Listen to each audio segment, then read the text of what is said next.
Body পাওয়া গেছে, সেই বিষয়ে আপনি কি বলবেন? নমস্কার। আজকে সকাল মানে 7:30 বা 8টার দিকে আমাদের কাছে একটা ইনফরমেশন আছে দিনাজপুর আমাদের চাম্পাবাদ থানা সোনাদিন দিনাজপুর একটা জায়গা, দিনাজপুর নদীর ধারে একটা দেখা গেছে। এটা খবর পাওয়ার সঙ্গে সঙ্গে আমরা এগুলো বলতেছি গিয়ে দেখি যে ঘটনাটা সত্য। তারপরে আমরা এফএসএল ঘটনাস্থলে ডাকি, সব এখানে আমরা সব কিছু আমরা সবচেয়ে করার পরে আমরা ডেডবডিটা নিয়ে ফয়তে নিয়ে আসি, পোস্টমর্টম ফয়তে নিয়ে আসি। তো এখানে একটা তরফ থেকে অভিযোগ করা হচ্ছে যে ওনাকে নাকি কোনোভাবে খুন করা হয়েছে, সেইভাবে পুলিশের তরফ থেকে প্রাথমিক কী ধারণা করা হচ্ছে? প্রাথমিক দেখা গেছে it is cut off mark symptom, যে আঞ্জুর মার্ক সম্ভবত যে কে বা কাহারা তাকে মাথার করে ফেলে গেছে এরকম ধরনের তদন্তে দেখা যায়, তদন্তে সব কিছু দেখা যায়। আজকে কতটা নাগাদ আপনারা পেয়েছেন? আমরা 7:30-8টার সময় খবর পেয়েছি। যাকে নিয়ে এলেন স্যার তার নাম কি? আমরা জানতে পারি এর নাম নারায়ণ দেবনাথ। বাড়ি কোন জায়গায়? মহোদয় তিলক পাই। তো কী করে এটা তো আপনারা জানেন কি? আমরা যাচাই করছি। আচ্ছা, ধন্যবাদ। আমার বাড়ি মহাদেব টিলা।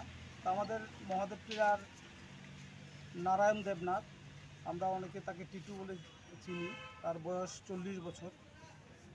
তো আজ সকাল প্রায় 9টার দিকে ওসি খোয়াই আমার কাছে একটা ফোন করেছিল যে এরকম একটা হিংস পাওয়া গেছে আপনাদের এখানে নারায়ণ দেবনাথ, এরকম বিষয়টা একটু দেখবেন। তখন আমরা ছবিও পাই ওনার মাধ্যমে এবং আমাদের অন্যান্যর কাছেও ছবি এসেছে।